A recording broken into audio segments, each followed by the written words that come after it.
How's everybody? Good. All right. Well, I think it's really important to get everybody to play to our standard, this week. I think it's easy to get motivated and excited about playing certain games, but I think it's a true test of your character, that it's about how well you play, the pride you have in the performance, and that you motivate yourself to be able to go play at your standard. And, this team has been resilient all year long in terms of being able to overcome challenges. So we can't be satisfied with nothing but the best performance, and I think everybody needs to respond the right way. Now, it's very difficult preparation, especially their offense. First of all, to get a picture of what they do from the scout team is very difficult. Speed of, option football, blocking schemes, and, the defense is always reacting to what the offense does, so that's been very difficult for us. But we're working on it, trying to get it better, trying to get our players to play better and to play fast and understand what they need to do to be able to execute.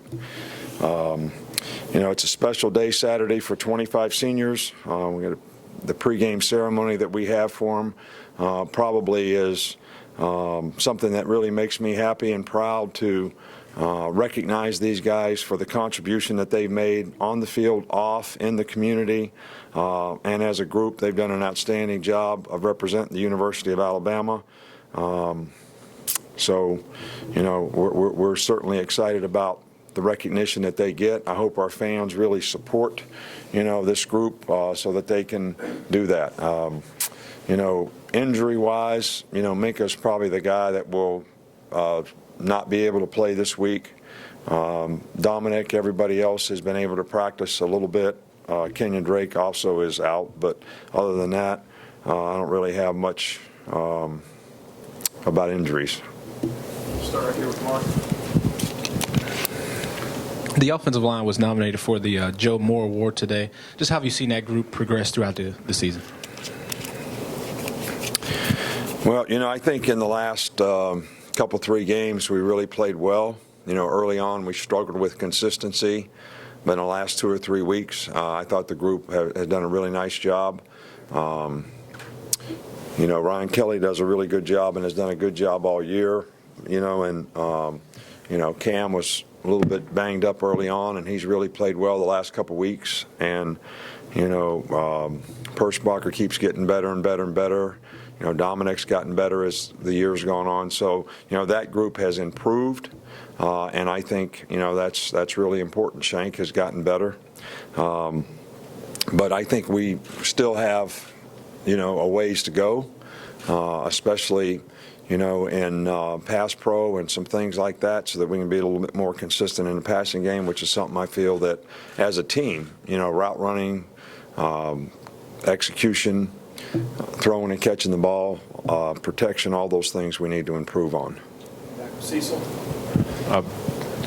Just following up on preparation, who's the scout team quarterback when you do have an option team that you're facing? Well, Blake Barnett is this week, and very capable, but it's getting everybody else to move fast enough to make it realistic and get the kind of picture that we need. So, we're working on it. It was better today than it was yesterday, so hopefully it'll be better tomorrow. Michael in the middle. Last year, defensively, the big plays were an issue at the end of the year. It seems like this year, offensively, had some pretty good production with the big plays. I guess, how important has that been so far this year? Well, I think big plays are always important. We had some big plays for touchdowns in the last game, but if you look at numbers of big plays, we had 4 or 5. Our goal was to have 9 or 10. Explosive plays, that doesn't mean they're 60-yard plays. It means they're 15 and 20-yard plays, and we need to be more consistent and be able to reach that goal. I think one of the issues we had on defense in the last game was we gave up a few big plays. Some of it was just ball judgment, being in position to make plays that we didn't make.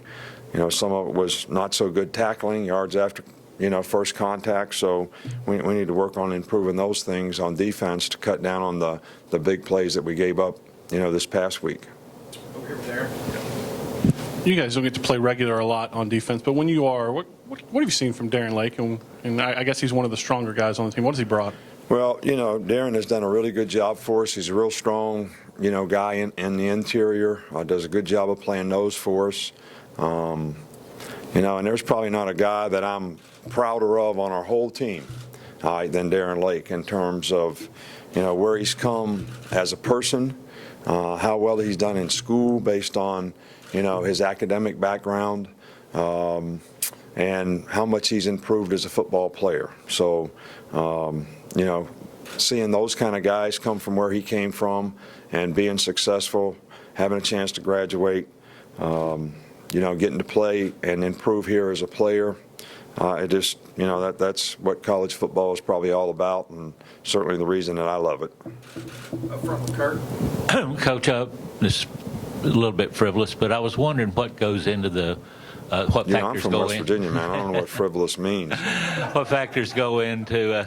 It's a light week for me.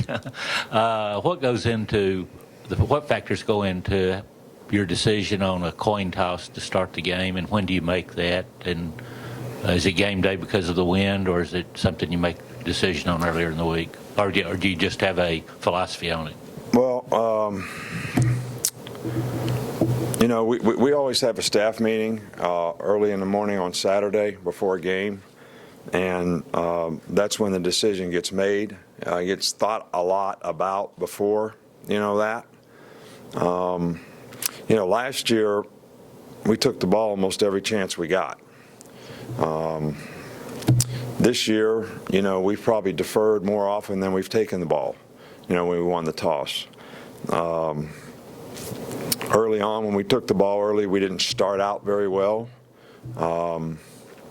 It's just, the one factor is always the wind.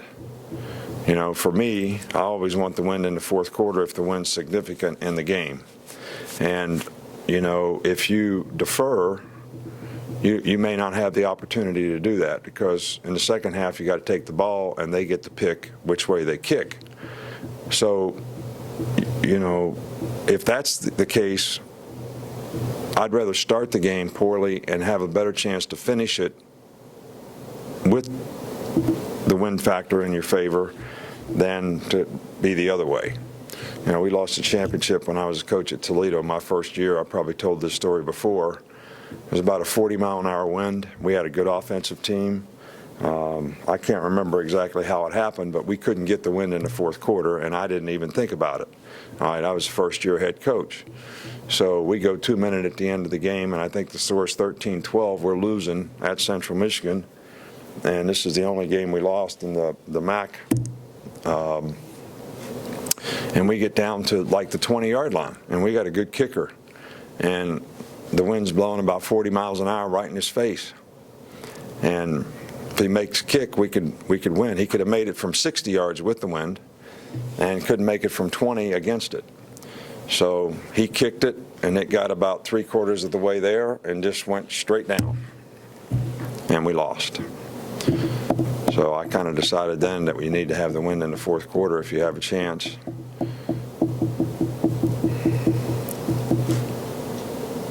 Back to John. The defensive line has done a lot this year in terms of getting pressure, stopping the run, etc. Just how important has Bo Davis been in terms of that group's production and also their development? Well, Bo does a good job. He's a really good coach. He's got a good relationship with his players. He does a good job of motivating the guys.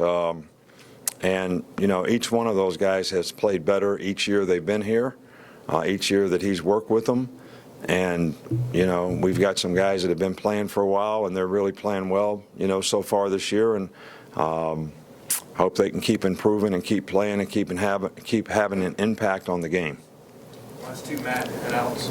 And Nick, just in terms of their quarterback, obviously has some Division I or FBS experience playing at UAB. What have you seen from him? He's a very good player. He's a really good player, and he does a great job with their offense. And these teams that are typically the best teams in their division are really good teams.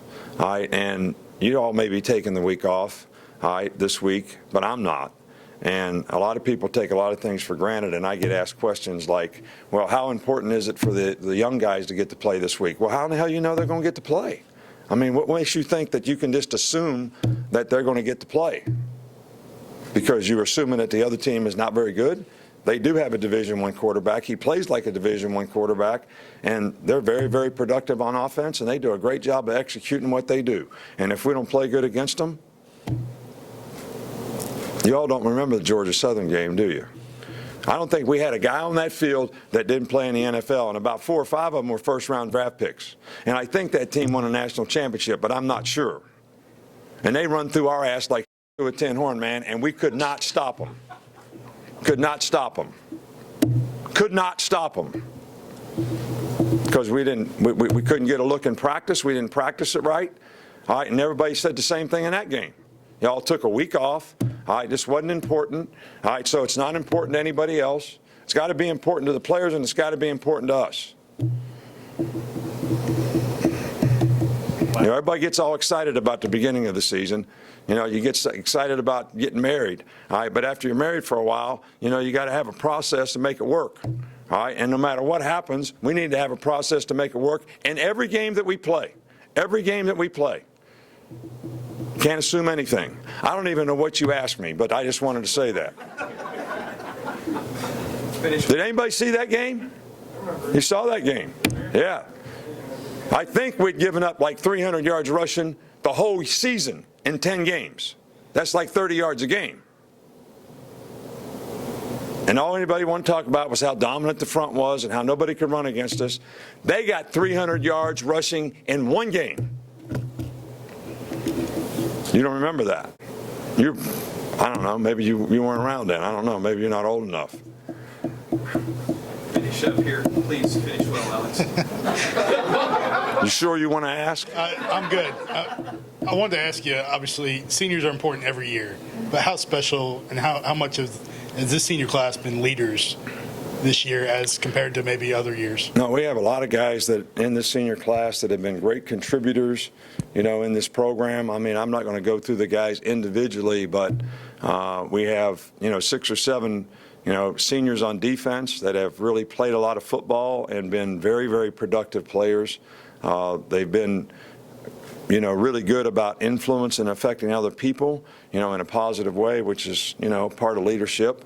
You know, we got some guys on offense, not as many seniors on offense, but certainly the guys that are seniors have done a fabulous job for us and played a lot of really, really good football. So I just, you know, feel bad that Kenyon Drake, who has been a guy that's, you know, come a long ways around here in a lot of ways and is a really good football player, is not going to be able to play in his last game, you know, in Bryant-Denny Stadium. Thanks, Coach. All right, thank you.